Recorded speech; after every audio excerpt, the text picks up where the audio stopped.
Nos Animeureux est un podcast haut en couleur pour parler ensemble d'animation. Je suis Minerva. En 20 ans, j'ai été directrice, formatrice et surtout, j'ai été une animeureuse. Chaque semaine, on se retrouve entre anciens et nouveaux de l'animation pour mettre en avant et transmettre les valeurs et le goût de ces métiers si nécessaires de l'animation socio-culturelle. À chaque rendez-vous, on abordera des sujets divers, avec sérieux, mais surtout avec humour et détachement. Projet pédagogique, projet d'activité, projet d'animation, projet éducatif, objectif opérationnel, but, moyen, stop à la migraine. Du simple projet d'animation au projet social et éducatif d'une structure, dès le stage théorique, les animateurs font connaissance avec la notion de projet. En animation, on pourrait dire qu'un projet, c'est une sorte de carte d'identité d'une activité ou d'une structure, un cahier des charges. Qu'est-ce qu'on s'engage à faire, par quels moyens et dans quel but? Dans cet épisode, nous allons nous attarder sur l'importance de prendre connaissance du projet pédagogique de ton employeur. Pour cela, j'ai imaginé des extraits d'une correspondance avec une animatrice n'ayant pas été assez vigilante sur l'importance du projet. Même si le contenu de la colo que je vais décrire est, je l'espère, totalement imaginé, caricaturé, la situation d'un anime ignorant le projet pédagogique, lui, il est quand même plus courant. Chère Minerva, avec la préparation du bac, le mois de juin a été plus chargé que prévu et je m'y suis prise trop tard pour trouver un poste dans une structure près de chez moi. Heureusement que Kelly, la nièce de la copine de ma mère, m'a mise en lien avec la colonie où elle avait passé son stage il y a 5 ans. Je suis super excitée. J'ai fait un entretien par Zoom parce que la Bretagne, c'est pas la porte à côté. La directrice est super dynamique. Elle m'a dit de ne pas me faire de soucis parce que son équipe était expérimentée et qu'elle n'a jamais eu de problème. En plus, le lieu s'appelle la Colo du Bonheur, c'est quand même tout un programme. Allez, je t'enverrai des cartes postales. Salut Minerva, je profite de la sortie souvenir avec les petits pour t'écrire. Bon, de manière générale, ça va. Bon, même si finalement, c'est un peu plus compliqué que prévu. Je suis arrivée depuis une semaine et j'ai toujours pas eu de contrat de travail à signer. La directrice dit que c'est pas grave. L'essentiel, c'est que je sois déclarée à l'URSSAF. Enfin, la plus grosse surprise, ça a été quand même de découvrir qu'en fait, la colo du bonheur se déroule dans un bois, sous des barnums, et on a chacun 5 litres d'eau maximum par jour pour faire notre toilette. Et comme il n'y a aucun réseau, je dois attendre ce genre de sortie pour t'appeler. Bon, je te laisse, faut qu'on retourne au camp, et comme ils veulent pas d'empreinte carbone, tous les déplacements sont à vélo. Bon, ça fait du sport, hein, surtout 30 km à chaque fois, hein, avec un groupe de 7-8 ans. Je te laisse imaginer. Minerva, la montagne, ça vous gagne. Mais là, pas forcément la Bretagne, hein, pour moi. Hein. Il est long, ce mois de juillet. Comme il y a toujours des animes qui tombent malades, j'ai toujours pas eu de jour de congé pour le roulement. Moi aussi, j'ai les intestins en feu à force de manger que des végétaux. Parce qu'ici, pour reprendre les préceptes de la nature et du respect du vivant dans son ensemble, les menus sont tous véganes. Moi, ce que je donnerais pour un fast-food. Le président de l'association, qui gère la colo, est venu passer toute la semaine avec nous. Il est guérisseur par les pierres. Et grâce à sa grande collection, il nous demande d'utiliser l'énergie des quartz pour gérer les conflits entre les enfants. Et il a même soigné une cheville foulée rien qu'en l'enrubanant avec de la poussière de granit. Coucou Minerva, ça y est, je suis rentrée à la maison après 4 semaines. La suite de mon séjour est restée sur la même note. Hein. Les 3 derniers jours, nous avons préparé la fête de la lune. 3 jours de jeûne pour tous et la préparation d'un spectacle. Oui. Dommage, il n'y avait aucun matériel. Donc on s'est débrouillé avec des branches, des cordes pour faire un truc sympa quand même. Bon, en rentrant, j'ai quand même demandé à Kelly si elle aussi elle avait vécu un tel séjour. Hein. Elle était surprise de ce que je lui racontais. On a regardé sur le net et il semblerait que l'association qui louait le terrain de la colo du bonheur, elle a changé il y a 2 ans. Tout s'explique, c'était pas le même organisateur. L'année prochaine, je pense pas repartir avec eux. Hein. Cette expérience, c'est bon, elle m'a suffi. Rassure-toi, cher animheureux, cet échange est tout à fait caricatural et normalement impossible. Et puis, au passage, un gros big up aux amoureux de la nature. Vous comprendrez bien qu'ici, on ne vous critique pas. On caricature les illuminés du bocal qui prêchent la bonne parole pour nous faire les poches. Rien à voir avec l'ensemble des animes nature et compagnie qui font un super boulot.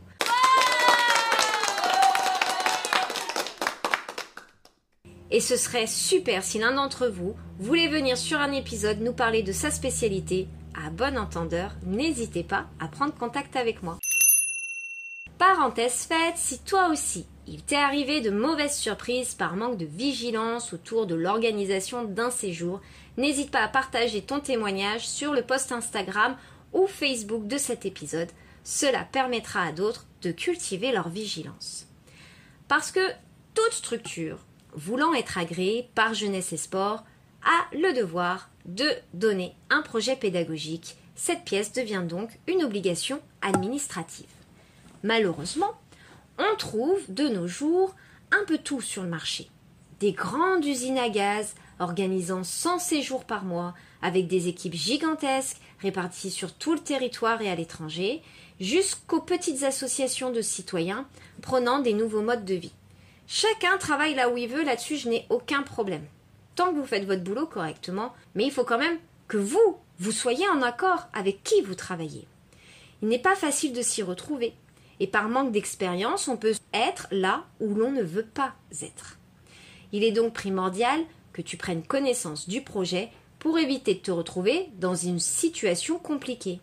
Comme partout, il y a des associations, des organismes passionnés, militants, et puis, moi personnellement, il y a ceux que je considère comme des pique-assiettes, ceux qui surfent sur les modes, comme les colos consuméristes et activistes qui prônent un planning hyper chargé pour une note hyper salée. Oh oh oh oh oh.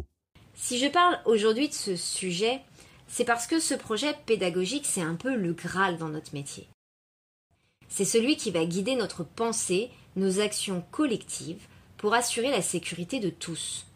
C'est une pièce donc administrative, comme je le disais, elle est obligatoire et l'organisme a le devoir de te le présenter dès le premier entretien si tu le souhaites. Il t'informera déjà sur l'ambiance et le rôle qu'on attend de toi. Si les conditions te conviennent, et à condition aussi que Jeunesse et Sport ait validé l'agrément, alors tu as un outil qui te garantit ta bonne foi en cas de difficulté.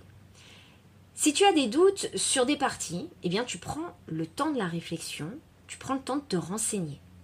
Il y a malheureusement quelques années, lors d'une colo française à l'étranger, 2 animateurs faisaient un périple en minibus pour animer le séjour d'un groupe d'ados et le programme était extrêmement lourd et chargé.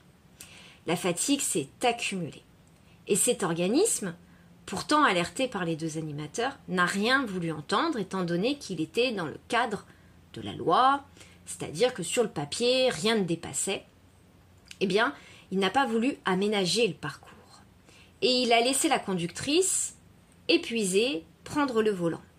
Donc on a un organisme à Paris, on a une conductrice plus de 6000 km plus loin, épuisée, qui demande un aménagement, elle est sur le terrain, elle voit ce qui s'y passe, et son avis ne compte pas.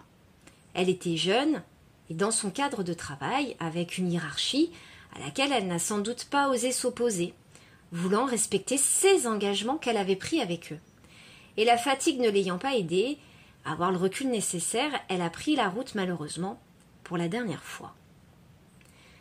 Si l'organisme doit suivre la loi, cela ne signifie pas que tu partages forcément son fonctionnement et ses valeurs, que ce soit culturel ou cultuel par exemple. Et justement, dans le projet pédagogique, tu auras une description de l'organisateur, que ce soit une association, que ce soit une mairie, un centre, l'organigramme du CVL, les effectifs. Est-ce que c'est un séjour avec 24 enfants ou un convoi avec 3 bus pour déplacer 400 bambins? Comment se déroulera la journée type? Les horaires, l'organisation de la vie quotidienne? Quelle qualité attendons de toi dans ton rôle d'animateur? Peut-être serait-il mieux d'être un peu sportif si tu fais un séjour au ski. C'est clair que si on n'a jamais vu la neige, c'est un peu moyen. Quelles sont tes attentes? Quelles sont les attentes de ton futur employeur? Certainement, par exemple, l'épanouissement de la jeunesse. Ok, ça c'est un objectif. Mais par quels moyens? Le sport? La pratique religieuse? La vie en groupe? L'autonomie au quotidien? Tu dois être en résonance avec l'ensemble de ces éléments. Après signature d'un contrat, tu t'engages dans ta moralité.